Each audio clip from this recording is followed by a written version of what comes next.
তো পার্লামেন্টের party meeting সাধারণত তার আগের দিনও হয়, সেই দিনও হয়। তো পার্লামেন্টের পার্টি মিটিং হয়েছে প্রথা মাফিক, এবং এই অধিবেশনে কি কি বিষয়ে আলোচনায় আসবে, রাষ্ট্রপতির ভাষণের উপরে যে আলোচনা হবে, তার মধ্যে আমাদের সদস্যগণ কি কি ভূমিকা রাখবে, কি কি বিষয়ে কথা বলবে।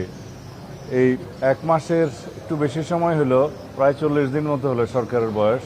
এই সময়ের মধ্যে আমরা কি কি চ্যালেঞ্জের সম্মুখীন হয়েছি, সরকার কিভাবে সাকসেসফুলি সেই সমস্ত চ্যালেঞ্জ মোকাবেলা করেছে, এবং আমাদের যে অর্জন এই সংক্ষিপ্ত সময়ের মধ্যে মাননীয় প্রধানমন্ত্রী নির্বাচনী ইশতেহার মাফিক যে যে প্রতিশ্রুতি দিয়েছিলেন তার অধিকাংশ আমরা শুরু করতে পেরেছি। এগুলো জাতির কাছে আমাদের জানানো দরকার, উপস্থাপন করা দরকার, এবং সামনে বিভিন্ন রকমের চ্যালেঞ্জ আসতে পারে, সেগুলো সংসদীয় পদ্ধতিতে সংসদে আলাপ আলোচনার বিষয়, কিভাবে আমরা আমাদের বক্তব্য উপস্থাপন করবো, আমাদের সদস্যগণ কি কি ভূমিকা রাখবে, এই সমস্ত বিষয়ে কথা হয়েছে। আগামীকালকে আবার 133টি অধ্যাদেশের বিষয়ে 133টি অধ্যাদেশের বিষয় তো আলাদা।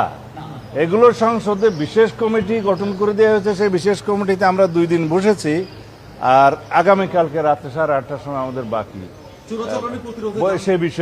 সেই বিষয়ে অধ্যাদেশের বিষয়ে ফাইনাল আমাদের সিদ্ধান্ত হবে।